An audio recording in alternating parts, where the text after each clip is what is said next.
Hey everyone, and welcome back to another video. In this video, I'm going to show you how to use the LG Inverter Direct Drive washer. Now this video is going to be particularly useful for individuals who have an LG Inverter Direct Drive washer.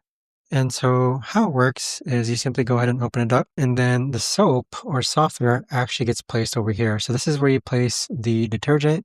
This is where you place the water softener. After you place the softener and detergent, you can go ahead and close it up, and then to power it on, you press this button here, and you have different settings here for normal, heavy duty, deep wash, etc.